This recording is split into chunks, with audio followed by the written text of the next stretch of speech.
Doutor Elon Baliello, prazer tê-lo conosco. Boa tarde. Nas entrelinhas, obrigada por atender o meu convite. Eu que agradeço pelo convite, pela oportunidade. Eu que agradeço. Doutor Elon Baliello, cirurgião geral, cirurgião cabeça e pescoço, cirurgião oncológico, vem trazer hoje para nós um tema muito especial, que é a prevenção do câncer. Doutor, há muita incidência de câncer nos nossos dias? Com certeza, Soraya, a incidência tem aumentado bastante, né? Muito por conta da exposição aos fatores de risco e também aos meios diagnósticos hoje, que são mais ágeis, mais fáceis. Então a detecção acaba sendo mais precoce. E, consequentemente, os números acabam aumentando, né? Sim. Graças à tecnologia de aparelhos sofisticados e a conscientização de manter sempre a saúde em dia, tudo isso traz o benefício de procurar o médico assim que os sintomas aparecem, tudo isso, né? Então, com certeza, né? Os fatores, principalmente os fatores causais ambientais, que teve uma certa melhora alguns anos atrás, acabou aumentando muito agora, né? O pessoal voltou a fumar com um pouco mais de frequência, o que, por exemplo, na minha geração era um pouquinho mais aquém, né? Sim. E então o pessoal voltou a esse cigarro eletrônico, mais, né? O cigarro eletrônico, Nossa. Alguns fatores de exposição hoje importantes, como HPV, né? Sim. Alguns fatores que têm aumentado a incidência e, consequentemente, aumentado um pouco a questão tumoral aí, né? Então a gente vê um grande número de casos, infelizmente. Na prevenção, a qualidade de vida é super importante, né, doutor? Com certeza. Muito bacana a gente falar disso, porque tudo influencia, tanto alimentos industrializados, em consumo muito intenso nesses industrializados, tem muitos conservantes, muitas coisas, infecções não cuidada, higiene bucal, quer dizer, uma série de coisas que acabam levando ao câncer, né? Com certeza, né, Soraya? A gente tem uma série de fatores aí alimentares, né? A gente, devido a essa vida corrida que a gente tem, então a gente percebe que a alimentação tem ficado cada vez mais precária, né? O pessoal tem recorrido muito à alimentação fácil, vamos dizer assim, aos industrializados, à comida rápida, e nem sempre é o melhor, nem sempre é o mais saudável, né? Essas alimentações normalmente têm muitos oxidantes. Sim. Que acabam degradando muitas células, né? Então, a alimentação mais saudável, à base de vegetais, ômega 3, frutas, né? E pouca incidência de glicose, por exemplo, né? São a acidez do organismo, né? O açúcar, ele traz muita acidez no organismo, né? Então, acabam regulando um pouco essa questão, deixando o organismo um pouquinho mais em equilíbrio, vamos dizer assim, e são fatores, de certas formas, de prevenção, não só para o câncer, mas como para a saúde geral, né? Sim. Importante. Além disso, um bom sono, né? Hoje as pessoas acho que sofrem muito mais de insônia do que antigamente, né? Sim, eu ia falar do estresse também, é uma coisa assim. Exatamente. O estresse, ele tem uma série de mecanismos de ativação cerebral, de aumento de acidez estomacal, né? Então, ele causa um certo desequilíbrio, né? Então, estar bem e dormir bem, além de uma prática regular de exercícios físicos, elas ajudam a gente a manter essa saúde, né? Tanto a saúde mental quanto a saúde corporal, o nosso bom equilíbrio, né? Sim. E vamos falar assim de alguns tipos de câncer. O que seria um diagnóstico precoce para dar tempo de eliminar grandes riscos? Vamos supor, no câncer de mama. Certo. Bom, Soraya, é assim, né? Todos os cânceres, como um todo, ele depende muito de sinais e sintomas e do próprio exame físico. Sim. Então, o paciente está sempre atento a alguns sinais e sintomas importantes e o autoexame, ele é algo que vai ajudar bastante, né? Então, por exemplo, o câncer de mama, por exemplo, que você me perguntou. Claro que a incidência familiar, ela é bastante comum. Então, uma mulher, por exemplo, que tem parentes, né, irmãos, irmãs, primas, que já teve o histórico de CA, é um paciente que tem que ficar um pouco mais ligado na prevenção, né? Sim. Então, o autoexame, ele é muito importante, né? E o autoexame, ele é fácil de ser feito, né?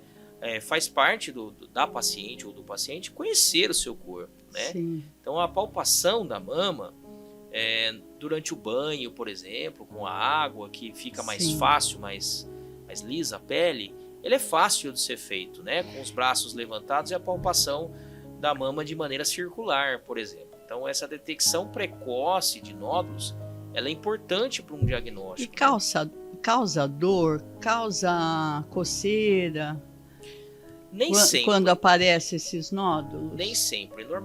Especificamente no caso do CA de mama, o primeiro achado é a percepção do nódulo normalmente, né? Ao se examinar. Isso, ao se examinar. Normalmente os sintomas de prurido dérmico, coceira, né? Ou de dor, ou às vezes saída de líquido pela mama, normalmente a gente observa muito em casos mais avançados, né? Certo. Em que o prognóstico já é um pouquinho mais difícil. Aí já tem que correr, né? Sim, com certeza.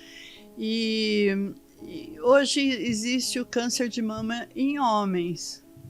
Sim, é uma entidade um pouco mais... Sempre ocorreu? Eu tenho ouvido mais recentemente, atualmente, aliás, mas sempre ocorreu câncer de mama em homens? Na verdade, Soraya, é um pouco mais raro do que nas mulheres, mas é possível, né? Nós homens também temos o tecido mamário, né?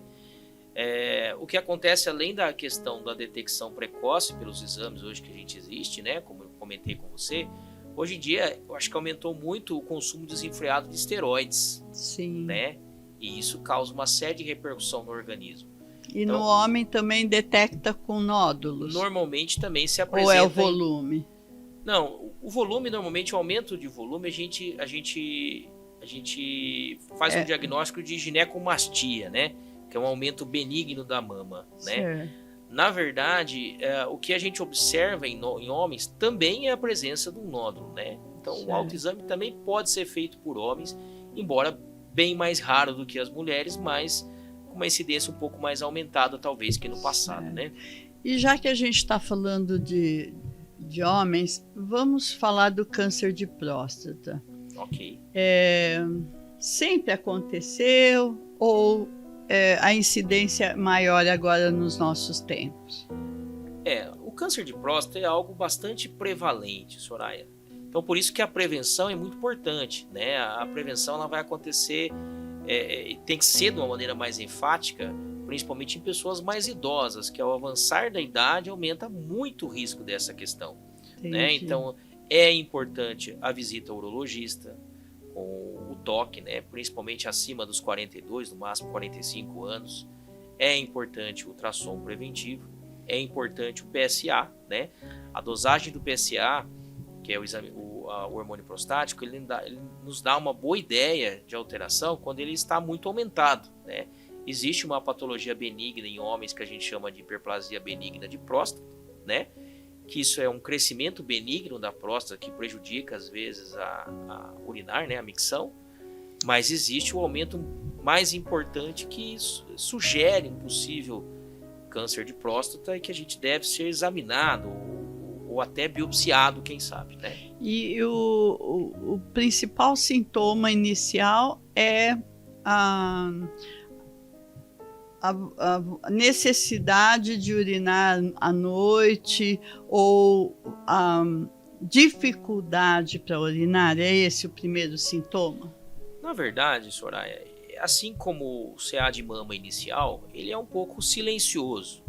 Esses exames, por exemplo, que dificultam, esses sintomas, por exemplo, que dificultam a micção, normalmente são relacionados ao aumento benigno da próstata, que a gente chama de hiperplasia benigna de próstata, né? Normalmente o câncer de próstata, ele acontece em um fragmento da glândula, né? É incomum a gente ver ele numa glândula como um todo, né? Então realmente a gente acaba detectando ele pelos preventivos, né? Toque, ultrassom e uma normalidade no PSA. Essa é a principal via de investigação. Pelo menos uma vez por ano ir no urologista fazer os exames. Isso. Assim como a cada mulher, 2 anos, pelo menos, né? Cada 2 anos. Assim como a mulher também, uma vez por ano é bom, né? É claro que o paciente que tem um histórico importante familiar, é interessante antecipar-se esses próstata esses também exames, né? tem essa questão também. genética. Então, na verdade, com o decorrer da idade e com os fatores familiares genéticos envolvidos, advoga-se que é interessante até sim, aí sim, realizar exames anuais, quem sabe até, no caso da mama, por exemplo, testes genéticos de detecção de possibilidade de CA mamário, por exemplo. Sim, quando tem muitos casos na família, vão fazer um teste genético no início desses 2 cânceres, por exemplo, de mama e próstata, logo no início, a cirurgia é simples, doutor? Sim. Faz primeiro a biópsia. Isso, claro, é necessária a biópsia. Para quem nunca viu ou não conhece a questão da biópsia, a biópsia não é tão invasiva, ou é? Não, a biópsia ela é razoavelmente um procedimento simples, né, Soraya? Então, por exemplo... Mas vai ao hospital, centro cirúrgico? Não necessariamente. Não. Normalmente é feito ambulatorialmente, né, nas unidades de saúde ou mesmo nos consultórios médicos, né? Que bom saber disso, né? A biópsia de mama normalmente é feita por forma de punção, né? Sim. Usado muito, por exemplo, na minha principal especialidade como meio diagnóstico também. Sim. A punção normalmente é uma punção com uma agulha fina, né? Com uma seringa, como se fosse, entre aspas, você tirar um sangue, né? Sim. Muitas da melhor maneira possível, guiada por ultrassom, né? Onde você faz um aspirado do nódulo e colhe o material para exame, né? Então é um exame bastante simples, né? No caso da próstata é feito por via retal, né? E com uma agulha especial que a gente chama de agulha de Trucute, né? Um tipo de agulha um pouco especial. Mas também é um procedimento ambulatorial, então quer dizer, fácil de ser feito. Ele não precisa ser feito em centro cirúrgico, não se tem preparo para isso. Então é um exame de fácil acesso, vamos dizer assim. Né? E faz uma anestesia local ou nem precisa de anestesia? Às vezes nem é necessário a realização da anestesia local, porque é o incômodo da picada, né? Como se a pessoa tivesse realmente levando uma injeção. Isso, exatamente. Legal. E quando se faz como isso é a sua especialidade, uma das suas especialidades, que a principal é cirurgia cabeça e pescoço, Isso, né? É a minha principal especialidade. Mas hoje o tema aqui, estamos em torno do câncer. Você vai fazer a biópsia, nem sempre vai dar um câncer. Se a gente for ver estatisticamente de uma forma geral, Soraya, sempre a estatística mostra que os casos benignos sempre são maiores do que os casos malignos. Então isso pode ocorrer. Ali um carocinho na mama. Pode ocorrer, sim. Essa explicação que o senhor deu a respeito da próstata, que não é maligna, que é benigna. Isso, a hiperplasia. Então tudo isso ajuda as pessoas não terem tanto medo de, quando detecta alguma coisa, correr para o médico. Não há necessidade de ter medo, porque muitas vezes pode ser algum sintoma ali e ser benigno, né? Sim, claro. É importante essa ajuda do médico nessa detecção, justamente para fazer essa distinção e o paciente poder ter tranquilidade. Não ficar... O paciente, na verdade, não pode ter medo do médico e medo de um diagnóstico, né, Soraya? Eu acho que os homens têm um pouquinho mais na questão da próstata, com não certeza. Ainda existe um pouco de preconceito em relação a essa questão, né? Principalmente dos nos mais idosos, mas a gente percebe que parece que há uma aceitabilidade um pouco melhor nos dias de hoje, né? Sim. A sua maior especialidade nessa parte de cirurgia oncológica se dá a tireoide, né, doutor? Isso, a minha principal especialidade, que é a cirurgia de cabeça e pescoço, a gente abrange principalmente lesões de tireoide, né? A gente tem uma frequência de lesões de tireoide, tanto benignas quanto malignas, né? Mas aqui no caso nós estamos focando mais na maligna, né? Sim. A questão das lesões de boca, as questões de faringe e laringe, né? Também a gente tem muita repercussão e é muito comum também da boca. Isso, e é muito comum também lesões de pele. A gente acaba atendendo não só a área de cutânea, cervical, face, mas corporal como um todo, como cirurgia oncológica. Então realmente é algo bastante incidente no Brasil, né? Sim, e vamos então falar mais assim profundamente do nódulo da tireoide. Okay. Como que isso acontece? Bom, o nódulo de tireoide, na verdade, ele já não é genético esse? Não, ele tem uma importância genética muito importante, Soraya. Na verdade, a incidência, estatisticamente, ela é muito maior, muito mais prevalente nas mulheres, né? Então, os estudos falam que tanto as patologias hormonais, os distúrbios hormonais, como a incidência de patologias estruturais na glândula, né? Então, o que seriam patologias estruturais? Seria a presença de um nódulo, por exemplo, ou aumento da glândula, por exemplo. E os distúrbios hormonais, principalmente o hiper e hipotireoidismo, tem uma incidência de cerca de 30% a 40% maior nas mulheres. É o que a literatura relata. Mas na prática clínica a gente acha que até um pouco mais, né? Certo. A questão que compensa, vamos dizer assim, as mulheres, né, Soraya, é que os estudos falam que normalmente um nódulo na mulher, ele tem mais chance de benignidade do que quando detectado num homem, né? Isso falando especificamente de tireoide, né? Certo. O homem sempre ele tem um risco mais avançado, né?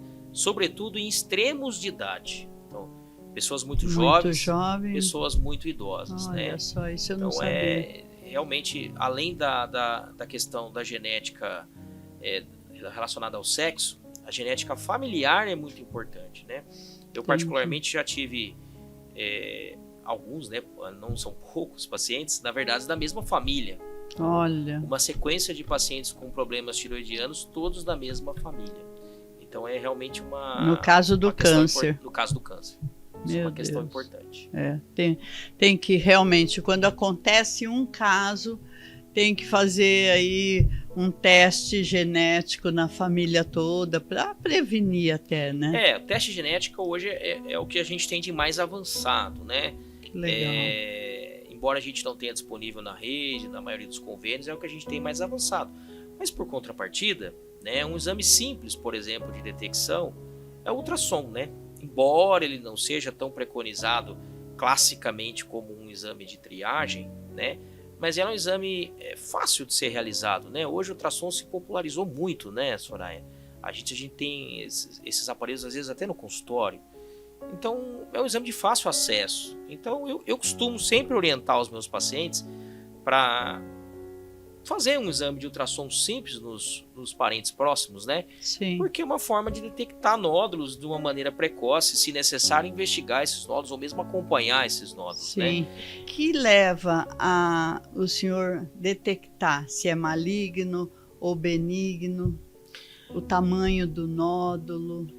Na verdade é assim, Soraya, nem sempre o tamanho é documento, né?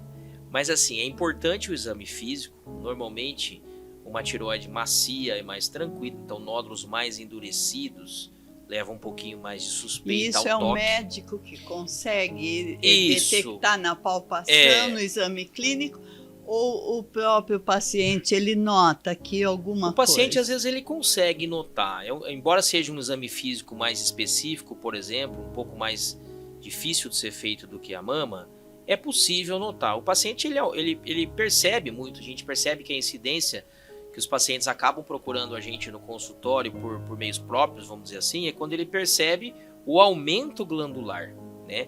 Nem sempre o aumento glandular está relacionado a um nódulo. Vem né? um volume aqui. Isso, um aumento do volume cervical. A porção cervical ela é composta pela coluna cervical, claro, né? Que é a nossa estrutura ali medular, né? Mas a parte anterior do pescoço, a gente tem, na verdade, a faringe, né? Que vai se permutar no esôfago, que é a nossa área onde desce a alimentação, né? A gente tem a traqueia, né? Que é a nossa área em conjunto com a faringe, que propicia a respiração.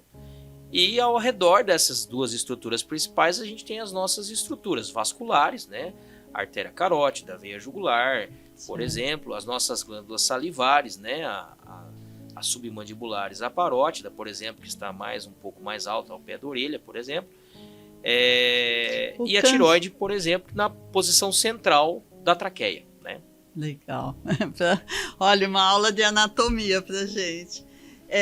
O câncer de garganta, doutor, ele surge exatamente aonde na garganta? Como o senhor acabou de dar uma aula de anatomia Isso. aí. Bom, na verdade é assim, né, Soraya? Depende muito, né? A gente tem vários subtipos anatômicos que a gente chama, né? Esses tumores, tirando o tumor de nasofaringe, mas eles têm muita que incidência. Também tem, olha quanta coisa. Que é mais difícil, mas acontece, né? Mas os principais tumores aí de boca e faringe, por exemplo, eles estão muito relacionados ao cigarro, acho que uma grande parcela de relação deles, e o HPV hoje, mais classicamente, né? Falando, mais modernamente falando, vamos dizer assim. É importante a gente falar, o HPV, quando acontece de até mesmo surgir um câncer de boca, de garganta, ele vem pelo cigarro ou pelo sexo feito de maneira sem higiene, de qualquer maneira? Ou o sexo oral? O HPV, na verdade, ele é relacionado muito mais às práticas sexuais, né? Oral. Isso. Então é um fator de agressão diferente, né? É bom dizer para a população, o sexo oral ele causa problemas para um câncer de boca, laringe. E não só, né? Na mulher, por exemplo, o câncer de colo de útero, a importância do HPV é muito importante, né? E para isso tem uma vacina hoje, Existe uma vacina, né? A vacina ela é mais preponderante para o uso da prevenção do câncer de colo de útero, mas ela também é utilizável para a questão da boca. Embora o HPV prevalente na boca, que é o HPV subtipo 11, é diferente da principal prevalência do tipo de HPV que a gente encontra no colo de útero. Então fica a dica, a vacina do HPV não é tão valiosa aí nos resultados para o HPV na boca. Isso, sempre a prevenção é a melhor escolha, né? Não adianta a gente, por exemplo, ir à busca da vacina, mas a gente ter hábitos totalmente dispersos, né? Então, sempre a prevenção é a nossa primeira medida, né? Sim. Como eu estava te falando, na verdade, as lesões elas podem acontecer em sítios diferentes, né? No caso da boca, por exemplo, na língua, assoalho, e no caso da orofaringe, nas amígdalas, e na faringe, em alguns subtipos da garganta, na parte da garganta mais baixa, né, que a gente chama de ceia piriforme, uma estrutura ali, e as lesões laríngeas, que acometem principalmente as cordas vocais, né? São os principais acometimentos assim dessa área, vamos dizer. E quando que se detecta esse câncer? Ele forma uma ferida que não sara, causa dor nesses locais? Assim, normalmente, né, Soraya, eu costumo dizer que a principal arma do médico, ela tá aqui nas mãos, né? Então, os sinais clínicos são muito importantes e o exame físico é muito importante. Então, por exemplo, as lesões orais, elas se manifestam como úlceras, por exemplo, que não cicatrizam, que sangram, né? As lesões das amígdalas também. E deve doer, né, doutor? Sim, é um sintoma clássico que a gente chama de odinofagia, né? Os sintomas da garganta são mais difíceis de ser visualizáveis, né? Os sinais da garganta, vamos dizer assim. Então a gente se baseia muito nos sintomas, né? Que é principalmente dor para engolir, né? E dificuldade para engolir, que a gente chama de disfagia, né? E tem, assim, alguma sensação de areia na garganta? Sim, os pacientes às vezes assim? relatam uma sensação de como se fosse um raspado na garganta, uma dor empontada na garganta para se engolir, né? Por exemplo, isso falando no caso da faringe, né? No caso da laringe, por exemplo, o principal sintoma acaba sendo a rouquidão, né? Começa a ficar rouco. Rouco, sem muita explicação, sem relação com sintomas gripais, e é uma rouquidão que não tem uma melhora normalmente. Quando ataca as cordas vocais também? Também. As cordas vocais exclusivamente é mais difícil. Você ter, por exemplo, metástases, né?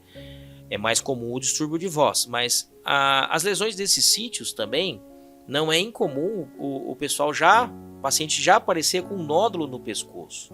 Então, às vezes, a queixa principal do paciente pode ser, às vezes, o nódulo do pescoço.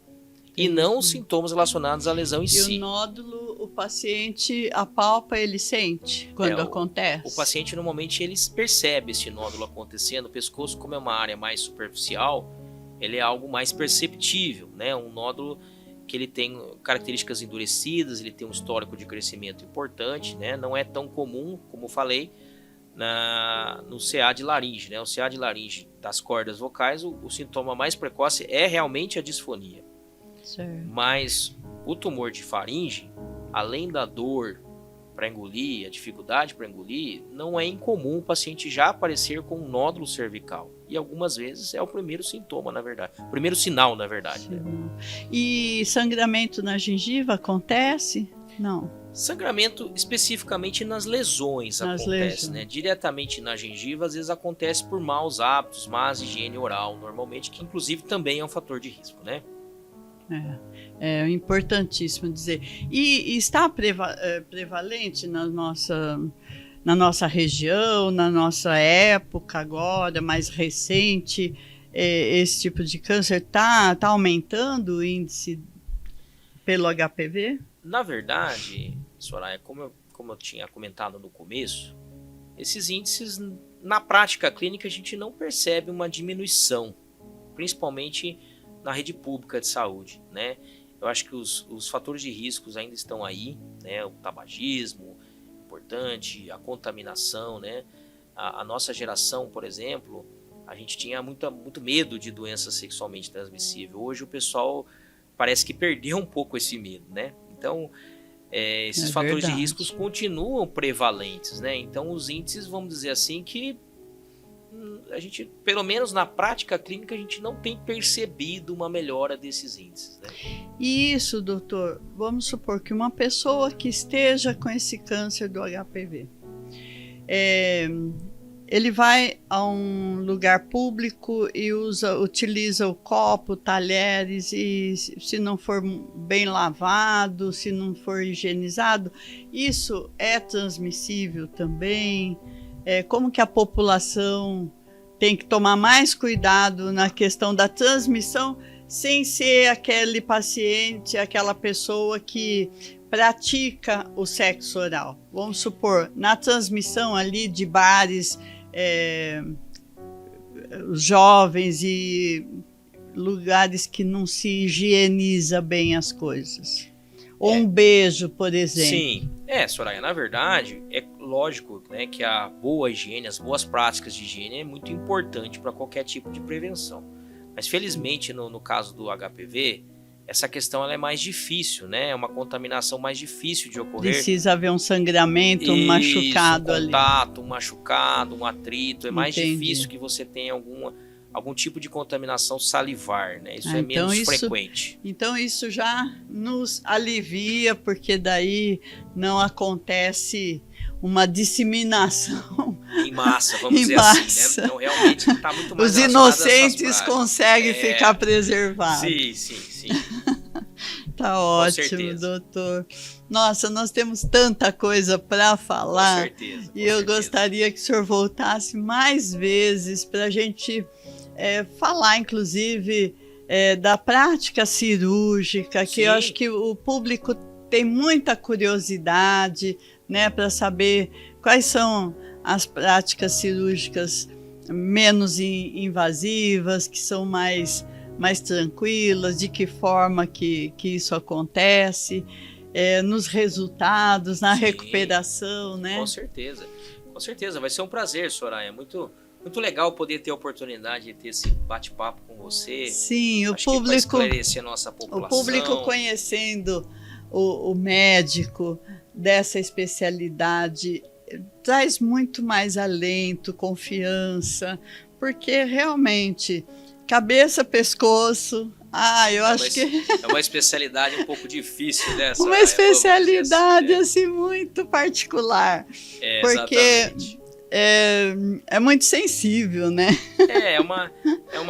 A gente não tem muitos profissionais nessa área e realmente é um segmento que gera muita dúvida na população e até nos outros, em alguns colegas também, né? Sim. Por ser muito específico, né? Até a questão do câncer de pele é uma coisa que todo mundo se preocupa, né? Quando a pessoa sai no sol, a primeira coisa que ela pensa, vou me proteger por causa do câncer de pele e etc. Então vamos trazer o Dr. Elo, com certeza, mais vezes para falar de mais coisas pontuais e o público se familiarizar bastante com o senhor. Vai ser um prazer.